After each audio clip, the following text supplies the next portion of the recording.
Қабірдің тыныш тұрған сіздерді алдап қоймасын дейді.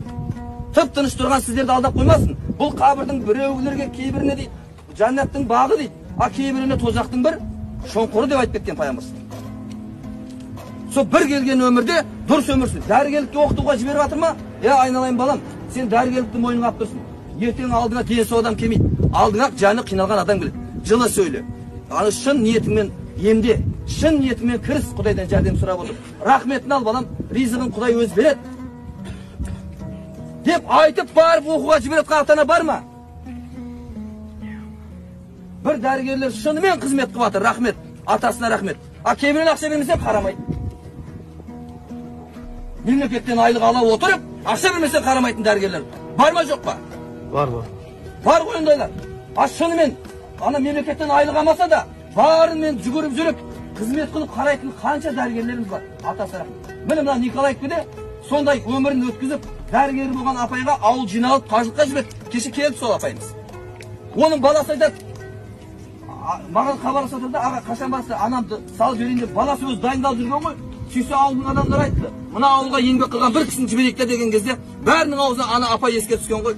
Түннің ортасында 90-ға келген адамның системасын құйып, түннің ортасында қиналып жатқан адамға барып қараған ғой.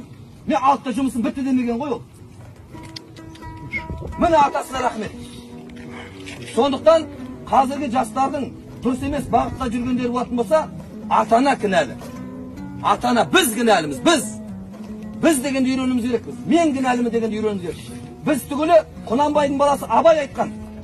Бойдағы мінді санасам, өзіне айтып жатыр. Бойдағы мінді санасам, тау тасынан аз емес. Жүрегіме қарасам, ине дейді таз емес. Аршып алып тастайтын апандағы саз емес. Бәрі болды өзімнен, Құдайым саған наз емес деп, Абай өзін кінәлап кеткен. Халыққа дұрыс насихат айтамадық ау, жеткізе алмадық ау, түсіндіре алмадық ау, оқыта алмадық ау деп өзін кінәлап кеткен. Бізде Құдайға шүкір, мен кінәлі емеспін әйтеуір. Кінәлілер жүр аяқта. Нұрболат деген имам бар Ақбастауда. Бәйдібек ауданында Ақбастау деген ауыл бар. Бұрын орысшасы Глинкова. Сол ауылдың имам Нұрболат деген имам. Бір сол ауылда бір бай кісі Құдай тамақ беріпті. Құдай тамақтан шыққаннан кейін молдеке, сіз уағыз айттыңыз, тамақ жей алмадыңыз, үйде бала шағамен жеңіз деп, бір пакетке анау дәмді керек әдемі нәрселерді салып берген ғой. Сөйтіп мешітке келіп намаз оқып алдым дейді. Сөйтіп қайтып шықсам, машинам алды, дәу пакет тұр дейді.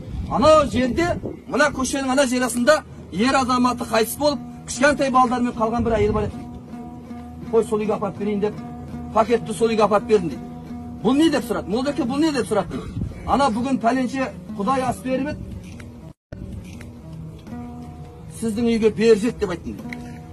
Сонда анау жесір әйел, о Алла, о кісілер бізді ойлайды екен ғой, а?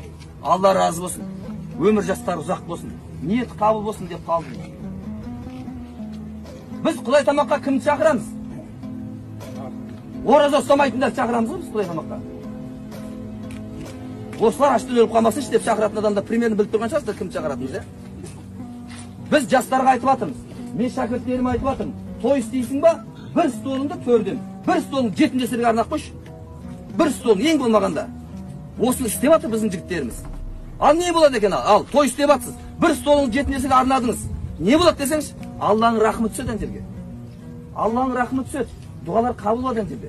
А біз әлі арақтан көз ашамай жатырмыз ғой, өйткені сауатымыз жоғары ғой біздің. Ұятымыз күшті, арақ қоймасаң ұят, ана алкаш айтады ертең. Менікінде ішіп еді, енді бүгін бермей жатыр бізге. Бірақ ұяты алкаштардың алдында ғана да, айтсам қанша қарыз бар ғой, бермей қашып жүрген. Ұяты болса беріп құтылмай ма содан? Міне сондай сана сезімде өмір сүріп жатырмыз. Сөзімнің соңында айтарым,